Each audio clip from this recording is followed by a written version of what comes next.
Hello students, I am Adarsh Tiwari and welcome to Step Up Academy where you learn today and lead tomorrow. तो आज के इस video में हम क्या पढ़ने वाले हैं, तो एक बहुत ही important topic converse of basic proportionality theorem पढ़ने वाले हैं।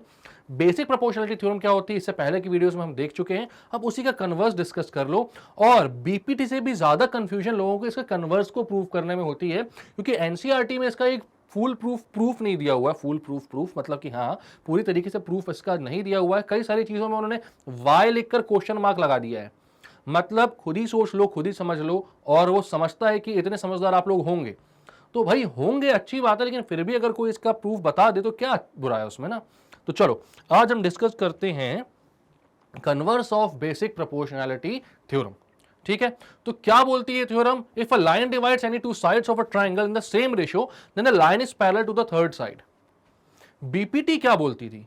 तो बीपीटी थ्योरम में बोलता था भाई कि if a line is drawn parallel to one side of a triangle divides the other two sides in the same ratio. ये हमें बेसिक प्रोपोर्शनलिटी थ्योरम में बोला जाता था। अब यहां पर ये बोल रहा है कि अगर भाई हमारी जो लाइन है, if line divides any two sides of a triangle in the same ratio, दोनों साइड को सेम रेशियो में डिवाइड करती है, तो वो तीसरे साइड से पैरेलल होगी। पहले वाले में बोला था लाइन पैरेलल है, साइड को सेम रेशियो में डिवाइड करोगी, ये बता दो। और इस वाले में बोल रहा है कि लाइन जो है वो साइड्स को सेम रेशियो में डिवाइड करती है, तो वो पैरेलल होगी, ये प्रूव कर दो। Then the line is parallel to the third side. ठीक है, तो चलो अब इसके लिए क्या करते हो आप? सबसे पहले एक डायग्राम बनाते हो, और आपको पता है बहुत ऑब्वियस चीज है कि डायग्राम जो बनेगा वो सबसे पहले किसका बनेगा? तो ट्रायंगल का बनेगा भाई। तो आप ट्रायंगल बनाते हुए थोड़ा सा अच्छे से बना लेते हैं हम एक बार और। ये एक ट्रायंगल बनाते हो, अब इसका नाम क्या देंगे? तो नया और अनोखा नाम देते हैं इसका ABC। ठीक है, अब एक लाइन हम बनाते हैं यहां पर, जो कि ये जो साइड अपने AB और AC है इनको सेम रेशियो में डिवाइड कर रही है। मतलब अगर इस पॉइंट को मैं D और E बोल दूं, तो हमें गिवन क्या चीज है यहां पर? तो आप बोलोगे गिवन जो है भाई, गिवन है AD upon DB is equals to AE upon EC। ये आपको गिवन है, आपको ये चीज दी हुई है कि ये जो लाइन है ये AD अपॉन DB, मतलब ये जो साइड AB और AC है इनको सेम रेशियो में डिवाइड कर रही है। कौन से पॉइंट्स पर? D और E पर, यानी AD अपॉन DB इक्वल होगा AE अपॉन EC के। बट हमें ये नहीं दिया हुआ है कि लाइन DE जो है वो BC के पैरेलल है। तो क्योंकि ये थ्योरम है तो इसको आप यूज तो करोगे बाद में डायरेक्टली कि भाई दो अगर साइड सेम रेशियो में है तो वो तीसरे साइड से पैरेलल होगी। लेकिन अभी थ्योरम को डिस्कस करें तो थ्योरम को प्रूव भी तो करना पड़ता है ना। ऐसे बोल दी तो कैसे मान लेंगे कि हाँ हो गया? मैथ्स है, हर चीज प्रूव करना पड़ेगा। तो इसको प्रूव करते हैं। तो हमारे पास टू प्रूव की कंडीशन क्या हो जाएगी? जो चीज हमें प्रूव करनी है वो क्या है? तो जो हमें प्रूव करना है वो है भाई कि D is parallel to BC। DE is parallel to BC। अब इसको यहां पर प्रूव करने के लिए हम क्या करते हैं? मेथड ऑफ कॉन्ट्राडिक्शन को यूज करते हैं। किसको? मेथड ऑफ कॉन्ट्राडिक्शन को यूज करते हैं। हम बोलते हैं let DE be not parallel to BC। ठीक है, तो आप बोलते हो लेट DE जो है वो BC के पैरेलल नहीं है, और कोई दूसरी लाइन है DF जो कि BC के पैरेलल है। ठीक है, तो आप बोलते हो let DF parallel to BC। DF is parallel to BC and DE is not parallel to BC। ठीक है, तो आप बोलते हो DF parallel to BC। अब आप बोलोगे यहां पर F तो है नहीं कहीं, तो मैं क्या करता हूं, क्योंकि DE पैरेलल नहीं है BC के, तो एक पॉइंट कहीं यहां पर F होगा। तो मैंने यहां पर F बना दिया, और मैंने क्या बोल दिया कि भाई DF पैरेलल है BC के, क्योंकि DE को तो आप मना कर रहे हो, नहीं है। तो कोई तो पॉइंट होगा ना जहां से पैरेलल लाइन जा रही होगी BC के, तो मैंने बोल दिया DF पैरेलल है BC के। अब यहां पर आते हैं हम by basic proportionality theorem, by BPT. इसको इक्वेशन 1 पहले बोल देता हूं, जो चीज गिवन है हमें। और बाय बीपीटी क्योंकि भाई हमें दिया हुआ है कि DF और BC जो है वो पैरेलल हैं। DF और BC पैरेलल हैं, तो बेसिक प्रोपोर्शनैलिटी थ्योरम में हमको ये पहले ही बता दिया गया है कि अगर एक लाइन जो है किसी एक साइड के पैरेलल जाती है तो वो अदर टू साइड्स को सेम रेशियो में डिवाइड करती है।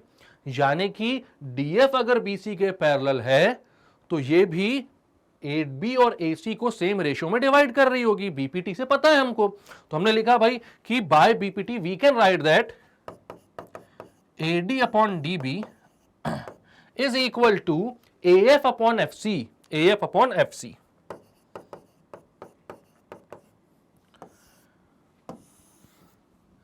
तो A D upon D B किसके इक्वल हो गया, A F upon F C के इक्वल हो गया। अब आप क्या बोलोगे भाई कि इसको इक्वेशन 2 बोल देते हैं हम, और हम यहां पर देखते हैं कि इक्वेशन 1 के भी लेफ्ट हैंड साइड पर A D upon D B लिखा है, इक्वेशन 2 के भी लेफ्ट हैंड साइड में A D upon D B लिखा है।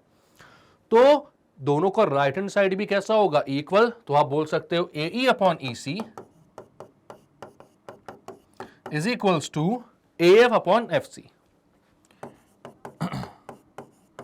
Bye basic proportionality theorem. Sorry, ये तो पहले ही कर चुके हो आप, ये सब यहां पर लिखने की जरूरत नहीं। बाय इक्वेशन 1 एंड 2, बस और कुछ नहीं, बाय इक्वेशन 1 एंड 2। तो इक्वेशन 1 और 2 को यूज करके हमने क्या कर दिया, दोनों के राइट हैंड साइड वाले को इक्वेट कर दिया।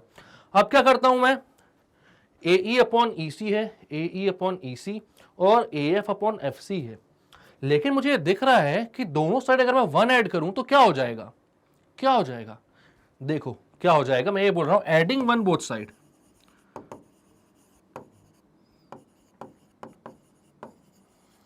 दोनों ही साइड मैंने क्या किया, 1 को ऐड कर दिया, तो क्या हुआ यहां पर A E upon E C plus 1 is equals to A F upon F C plus 1। तो ये हो जाएगा ए ई प्लस ई सी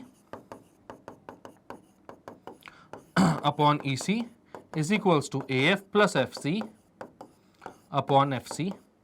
अब यहां पर ध्यान दो, ए ई प्लस ई सी कितना हो जाएगा, तो वो पूरा का पूरा ए सी बना रहा है भाई, ए ई प्लस ई सी, ए ई प्लस ई सी, ए ई प्लस ई सी कितना बना रहा है ये, ए सी। तो यहां पर आप क्या लिख सकते हो, ऊपर A C upon E C is equals to A F plus F C क्या बना रहा है, तो A F plus F C भी ए सी बना रहा है, तो ऊपर भी क्या लिख दोगे यहां पर ए सी अपॉन एफ सी, ए सी से ए सी कैंसल, तो यहां से आप क्या लिख सकते हो, E C is equals to F C. ऊपर 1 1 आ गया ना, तो 1 upon E C is equals to 1 upon F C, या फिर आप क्या लिख सकते हो, E C is equals to F C. तो ई सी और एफ सी दोनों इक्वल हो गए, हमारी चीज प्रूव हो गई। अब आप सोच रहे हो कैसे प्रूव हो गई, ईसी और एफसी इक्वल हुए हैं, तो यहां से चीज कहां से प्रूव हो रही है आपकी, आपको भाई प्रूव करना है कि डीई पैरेलल टू बीसी है, जबकि आपने यहां पर डीएफ पैरेलल टू बीसी ले लिया है। तो आप यहां पर देखते हो कि एफ एंड ई जो है वो दोनों एसी पर लाई कर रहे हैं, तो आप लिखोगे both F and E lie on AC, AC पर एसी के बीच में लाई कर रहे हैं, ठीक है। और ईसी और एफसी दोनों इक्वल हैं, मतलब सी से दोनों की डिस्टेंस कैसी है, सेम है।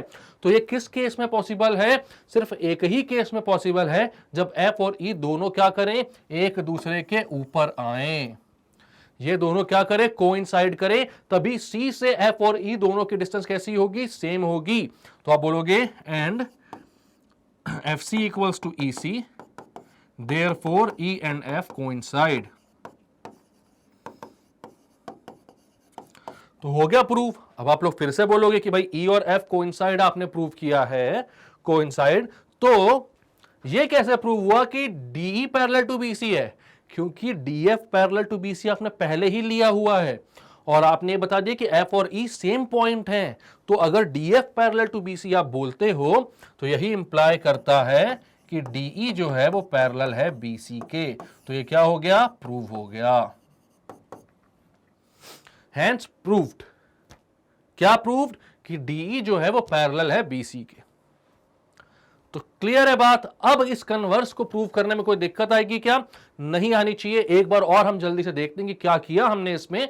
तो आपको बोला गया था if a line divides any two sides of a triangle in the same ratio, अगर एक लाइन जो है वो किन्हीं भी दो साइड्स ऑफ ट्रायंगल को सेम रेशियो में डिवाइड करती है, then the line is parallel to the third side, जो लाइन है वो क्या है, तीसरे साइड के पैरेलल हो जाएगी। और हमको ये पता था भाई कि बेसिक प्रोपोर्शनलिटी थ्योरम ने प्रूव किया हुआ था, मतलब कि अगर लाइन पैरेलल होती है तो वो सेम रेशियो में डिवाइड कर देती है, ठीक है। तो उसका यूज करके ही हम इस थ्योरम को क्या कर सकते हैं, प्रूव कर सकते हैं। तो यहां पर आपने सबसे पहले आपको दिया हुआ है AD upon DB is equals to A upon EC given है। हमें प्रूव करना है कि DE पैरेलल टू BC है, ये लाइन जो है BC के पैरेलल है। हमने खुद को कॉन्ट्राडिक्ट करने वाला मेथड यहां पर यूज किया। हमने बोला कि let DE is not parallel to BC and DF is parallel to BC। F कोई दूसरा पॉइंट है और DF जो लाइन है वो पैरेलल है BC के। फिर मैंने बोला कि DF अगर पैरेलल है BC के तो भाई बेसिक प्रोपोर्शनैलिटी थ्योरम से हमने ये जानते हैं कि अगर लाइन पैरेलल है तो वो सेम रेशियो में डिवाइड करेगी साइड्स को, तो AD upon DB AF upon FC के इक्वल हो जाएगा।